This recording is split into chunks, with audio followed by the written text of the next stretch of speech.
मैं 30 साल की उम्र में विधवा हो गई थी। पति की मौत के बाद मैं घर पर अकेली ही रहती थी। अपनी उम्र के हिसाब से मैंने अपना फिगर काफी मेंटेन किया हुआ था। एक दिन सुबह से बारिश हो रही थी, तभी एक कुरियर वाला मेरे दरवाजे पर आ गया। वह 22 साल का एक नौजवान लड़का था। बारिश की वजह से वो काफी भीग गया था, इसीलिए मैंने उसे अंदर बुला लिया। हम दोनों आपस में बातें करने लगे। तभी मैंने नोटिस किया कि वो मेरे खूबसूरत जिस्म को ही घूर रहा है। जब मैं उसके लिए चाय बनाने जाने लगी, तभी उसने मुझे अपनी बाहों में भर लिया और फिर हम दोनों ने। हेलो दोस्तों, आज की इस रोमांचक कहानी में आप सभी का स्वागत है। मेरा नाम महिमा है। पति की मौत के बाद मैं अकेले घर पर रहती थी।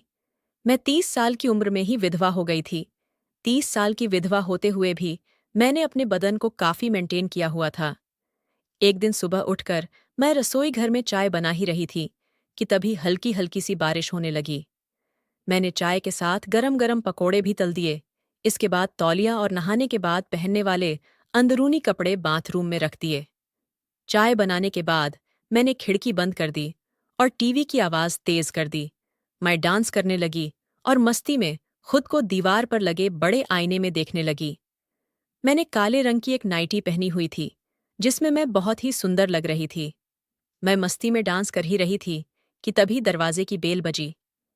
मैंने टीवी की आवाज कम कर दी और एक दुपट्टा सिर पर रख लिया। मैंने दरवाजा खोला तो बाहर कुरियर वाला खड़ा था। वह 22 साल का एक जवान लड़का था, जिसका बदन काफी सुडौल था। वो पहले तो मुझे काफी देर तक देखता रहा और फिर बोला, मैडम, महिमा के नाम से आपका पार्सल आया है। मुझको तुरंत याद आया कि मैंने एक ऑनलाइन शॉपिंग साइट से अपने लिए एक सूट बुक किया था।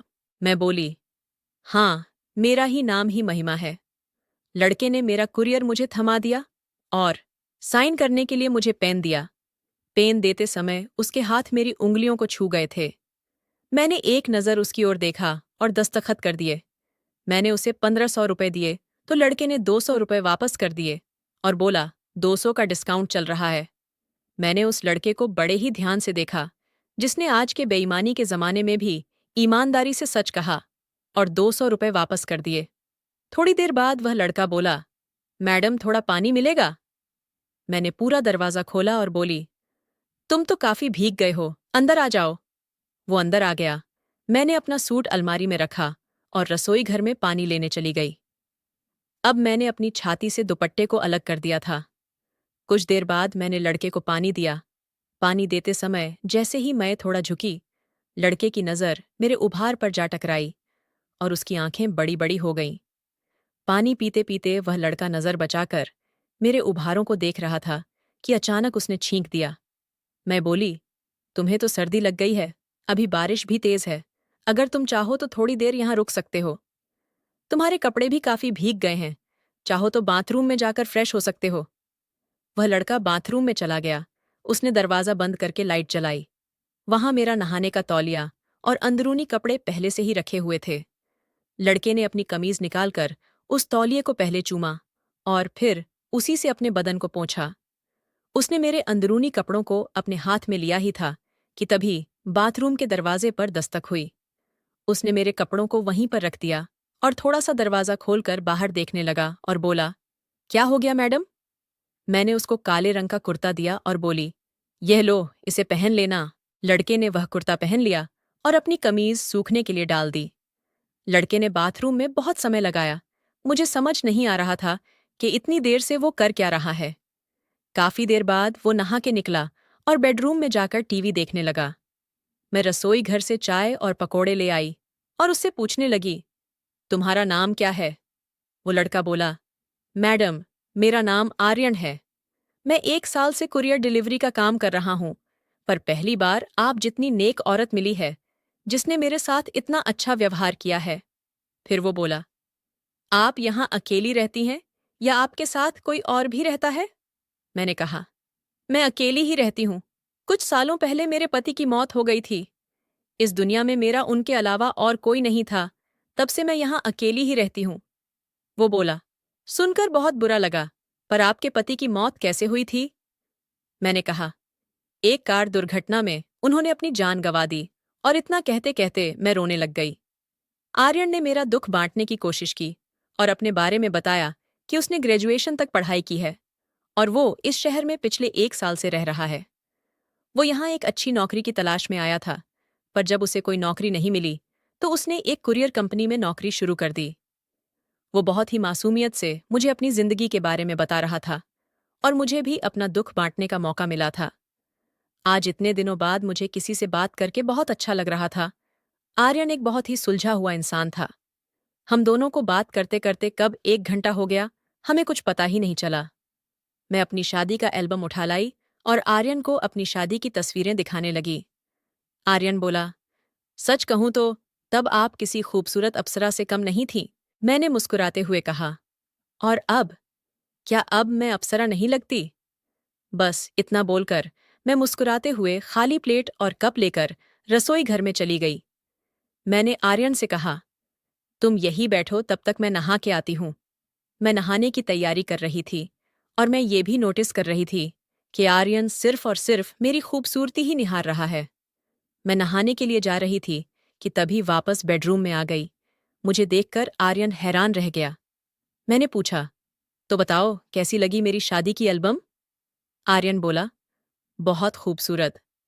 वह मेरे गले के नीचे देख रहा था और बड़ी ही मदहोश सी आवाज में बोला, वैसे आप अभी भी कुछ कम नहीं हैं। आप अगर चाहो को किसी का भी मन मोह सकती हो। ये सुनकर मैं एक खास अदा में मुस्कुरा दी। मैं नहाने चली गई और कुछ देर बाद मैंने बाथरूम से आवाज दी, आर्यन, मैं अपना तौलिया लेना भूल गई हूँ, प्लीज तौलिया दे दो मुझे। आर्यन आया और मुझे मेरी तौलिया पकड़ा दी, पर उसने मेरे साथ कोई हरकत नहीं की। मैं चाहती तो थी कि वो थोड़ी सी छेड़खानी करे, पर उसने ऐसा कुछ भी नहीं किया। कुछ देर बाद मैं नहाकर बाहर आई। मैंने काले रंग का लहंगा और काले रंग की चोली पहनी हुई थी। छाती पर दुपट्टा था और सिर पर तौलिया बंधा हुआ था। आर्यन मुझको देखकर भी अनजान बना टीवी देख रहा था। मैं आईने के सामने खड़ी थी। मैंने अपने पूरे बाल खोल दिए। मेरे धुल्ले, मुलायम, गीले खुले हुए बाल मेरी खूबसूरती को 4 चांद लगा रहे थे। आर्यन के मन में आया कि वह चुपके से उठकर मेरी कमर पकड़कर उसे पूरी तरह दबा दे। तभी मैंने आर्यन की तरफ देखा। इससे आर्यन घबरा गया और अपनी चोर नजरों को टीवी पर लगा दिया। कुछ देर बाद मैं आर्यन के पास आकर बैठ गई और उससे बात करने लगी। बीच बीच में आर्यन का हाथ मेरे हाथ को छू भी जाता था, पर मैंने बुरा नहीं माना। पर इससे आर्यन की हिम्मत बढ़ रही थी और अब वह जानबूझकर मेरे हाथ को छूने लगा। इसी तरह दोपहर के 1 बज गए और बारिश धीमी हो गई थी। मैंने दोपहर का खाना बनाया और हम दोनों खाना खाने लगे। आर्यन ने पूछा, आप दोबारा शादी क्यों नहीं कर लेती? आप तो अभी जवान हैं और वैसे भी कोई पागल ही होगा जो आपसे शादी करने के लिए मना करेगा। मैं बोली, तुमने अभी तक शादी क्यों नहीं की? आर्यन बोला, माँ तो कई बार जिद करती हैं शादी के लिए, पर मैं ही टाल देता हूँ। मैं उनसे कह देता हूँ कि अभी तक मुझे कोई लड़की पसंद नहीं आई है, जब पसंद आएगी तो कर लूंगा। मैंने पूछा, तो कैसी लड़की पसंद है तुम्हें? वो बोला, वही जो आपकी तरह समझदार हो, घरेलू काम जानती हो, जो मुझे रोज गरम गरम चाय और बिल्कुल आप जैसे पकोड़े बनाकर खिला सके। मैं उसका भाव समझते हुए बोली, पर आर्यन, मैं तो तुमसे 8 साल बड़ी हूं और विधवा भी हूं। आर्यन बोला, तो क्या हुआ? आपके पति की मौत एक हादसे में हुई थी, पर इसका मतलब ये तो नहीं कि आप जिंदगी भर अकेली रहो। आपको भी खुश रहने का हक है और मैं आपको खुश रखूंगा। मैं अपनी चिंता जाहिर करते हुए पूछा, पर क्या तुम्हारे माता पिता मानेंगे? तुम एक जवान लड़के हो। अगर तुम एक विधवा से शादी करोगे तो हो सकता है कि तुम्हारे माता पिता तुमसे बात करना बंद कर दें।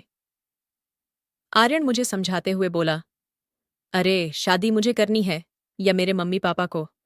तुमने वह कहावत नहीं सुनी कि जब मियाँ बीवी राजी तो क्या करेगा काजी? शाम के 4 बज चुके थे, तभी आर्यन के फोन पर एक कॉल आया। उसकी मम्मी ने फोन किया था। वह बात करने के लिए रसोई घर में चला गया। मैं दीवार से कान लगाए आर्यन की सारी बातें सुन रही थी। आर्यन ने भांप लिया था कि मैं पास में ही हूं। तभी आर्यन बोला, नहीं मम्मी, अब आपको कोई लड़की देखने की जरूरत नहीं है। मुझे यहाँ एक लड़की पसंद है और मैं उसी से शादी करूंगा। ये सुनकर मैं शर्मा गई और नजरें बचाकर आर्यन को देखने लगी। इसके बाद आर्यन ने फोन काट दिया और मैं पीछे से आकर उससे लिपट गई। आर्यन ने मुझे अपनी बाहों में भर लिया और तभी बारिश दोबारा शुरू हो गई। मैंने आर्यन को रोका। मैं बोली, अगर बुरा ना मानो तो आज यहीं रुक जाओ। आर्यन का भी मन कर रहा था मेरे साथ पूरी रात रुकने का। मैंने कहा, मैं रसोई घर में सो जाती हूँ, तुम यहीं बेडरूम में सो जाओ। वो बोला, अरे ऐसे कैसे, ये घर तुम्हारा है, तुम बेडरूम में सो जाओ। मैं किचन में सो जाऊंगा, और वैसे भी मुझे ज्यादा आराम की आदत नहीं है। मैंने कहा, हाँ, अभी ये घर तुम्हारा नहीं है, पर शादी के बाद तो तुम्हारा भी हो जाएगा। ये सुनकर आर्यन ने मुझे गले से लगा लिया और मेरे गालों पर एक जोरदार किस जड़ दिया। उसने मेरे शरीर से दुपट्टा अलग कर दिया। मैं भी आर्यन से पूरी तरह लिपट गई। वह मुझको चूमने लगा और फिर हम एक दूसरे में समा गए। मैंने अपना सब कुछ आर्यन को समर्पित कर दिया था, क्योंकि हम दोनों एक दूसरे के साथ पूरा जीवन निभाने वाले थे। कमेंट करके ज़रूर बताइएगा कि आपको ये कहानी कैसी लगी। अगर आपको ये कहानी पसंद आई हो तो इसे लाइक करें और अपने दोस्तों के साथ भी शेयर करें। आगे भी ऐसी रोमांचक कहानियों के लिए हमारे चैनल को सब्सक्राइब करें और बेल आइकन दबाना ना भूलें।